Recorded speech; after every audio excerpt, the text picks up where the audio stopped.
We're back on Get Up. I am speechless. I don't know how to put into words how frustrating I am, or frustrated I am, to read to you what I'm about to read to you. From New York Jets training camp. Quarterback Justin Fields has been carted off the field and taken to the locker room after being pressured on an incomplete pass. He has an apparent leg injury. He walked on his own power after getting back inside the facility. Our Jets reporter Rich Samini is on the ground at Jets camp. He tweeted out a significant update, quote, Fields limps off the field after being pressured on an incomplete pass under the tent with a trainer. Adam Schefter is also saying Fields is now being carted off to the locker room.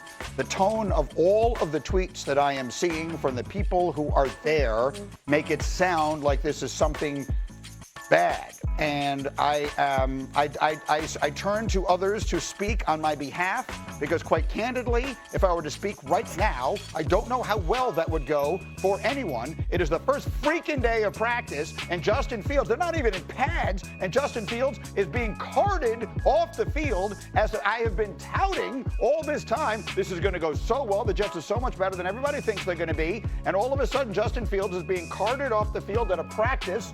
Who are you talking to over there?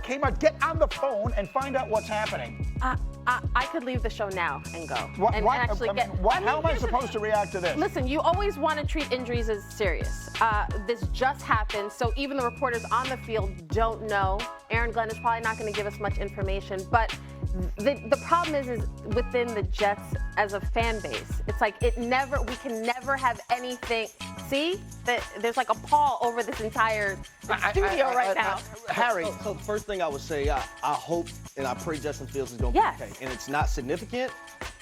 Second thing, for an organization that went out and got a quarterback to say, you know what, we believe in you. For Aaron Glenn to be the head coach, we believe in you, Justin Fields. For him to be paired back up with Garrett Wilson, those two guys made magic at Ohio State. You had high hopes. And even if it wasn't the playoffs this season, you felt like this Jets organization now, under the leadership of Aaron Glenn with Justin Fields and those guys being paired up, that the future is bright. So I'm just hoping right now, Greeny, this is not significant because we do not have images back from, an MRI or X-rays. But it is devastating from a Jets perspective for the fan base, for the players, for everyone who's bought in and invested into this organization. Because it seems like every single season it's something with this team. D-Wood, we got Aaron Rodgers. We had him for 4 plays before he got hurt. We signed Justin Fields. What is today? July, whatever it is. 24th. I sincerely thank you. I had like 5 people in here tell me what day it is. That's how I'm doing so far, America. D-Wood, go ahead. Just say something. I'm not going to jump to conclusions because we don't know what the injury is, obviously.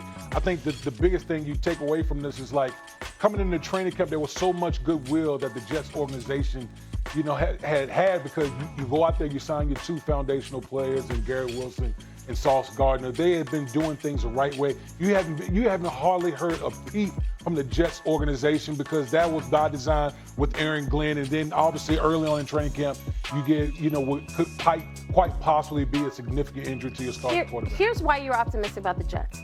Because Aaron Glenn, you believe in his ability to coach, but you believe in him as a man. You believe that he, as a former Jets player, that he came from Detroit. They built Detroit from the ground up in the Dan Campbell era. They started from the bottom to what they have now. That's the kind of guy you need in this situation when you are trying to reestablish a culture and you are hoping that it's not bad news, but that's the kind of leader that you want. So here's another part of, as you read off the teleprompter, Greeny, that's bothering me. He was pressured. So I'm saying to myself, and I don't want to jump to conclusions, but Big Wood, this is also why before practice, guys, stay off the quarterback. Stay away from the quarterback. And I know we don't know the gist of it yet and what actually happened, but as it says, being pressured, I hope. You're making it's All very. Right. Let's just go on. We'll get information as quickly as we can. Kmart, if you get a text or anything like that, let me know immediately. Let me put the Jays back on and go. In the meantime, let's do trivia as though anybody cares. Harry, who is the only bottom of the hour here? Let's do an NFC North quarterback edition of Show Me Something. Hey, Kmart, fill in the blank. Caleb Williams needs to show me what? Not 4,000 yards. Instead, an affinity for the boring fundamentals of football. Take care of the basics. Those 4,000 yards, that 70% completion percentage, it will come. I like that. You have to embrace the boring part of the game, and the rest of it will take care of itself. D Wood, let's talk about Jordan Love. Fill in the blank. Jordan Love needs to show me what? Less turnovers. I mean, the past couple of years, he's had 22 interceptions. 21 of those turnovers have come in the first half of each season. So clean up the turnovers. When this guy plays clean ball, he's one of the best quarterbacks we have in our game. Keep waiting for him to take that step into MVP territory, which I've projected for him the last couple of years. We'll see. And then let's get to the big mystery. The kid in Minnesota, Harry, J.J. McCarthy needs to show me what? That he won't mess it up because he's in the perfect situation. And Grinny, when I look at all rookie quarterbacks and second-year quarterbacks, J.J. McCarthy is in the best situation of all of them. So show me that you won't mess it up and that you can thrive within this offense and be explosive. He's in his second training camp. He was talking yesterday about the difference he feels between entering his rookie camp and now this opportunity in his second year. I feel different just because, it's a different situation being year two, knowing the offense a lot better than I did when I first came in here and knowing the guys and how they move and, how they react to certain, coaching points and just little, things that go along with day-to-day, practice and meetings. And, yeah, it's definitely a different feeling and a really good one. It's an important reminder, I think, because some of us, those of us who didn't play, might look at it and say, well, that's just a lost year. He didn't get to play at all. But he was there for everything. He was able to observe and learn, and in that way will be so much more ready for this opportunity when he gets it than he would have had he gotten it a year ago. That said, Kmart, I'm struggling with the answer to this question. What would define a successful season? They won 14 games last year. They were alive for the 1 seed at the very end. What does success look like for J.J. McCarthy? Honestly, I might differ from the guys. This is essentially his rookie season.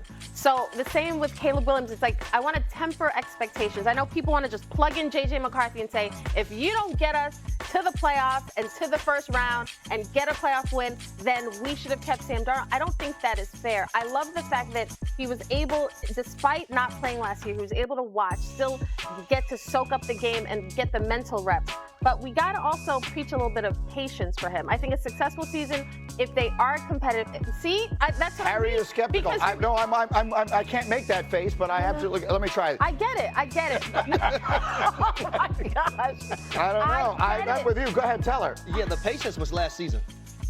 He had an entire year to be able to get acclimated, learn the offense, be ingrained in this system. When you have one of the better offensive lines, the best wide receiver in the game, a top defense, and a great coach in Kevin And they chose to walk away from a guy who won 14 games for them to hand the ball to this young man. It may not be fair, but the reality is if they take a big step back, then that move is going to look like a mistake. But I can see, I'm just different. I think with these young quarterbacks, you do have to have a long-term plan. If you Hello, xin chào tất cả mọi người. Hôm nay mình sẽ hướng dẫn các bạn gấp một đôi cao gót màu xanh như thế này nhá. Bây giờ các bạn vào làm của mình luôn nhé.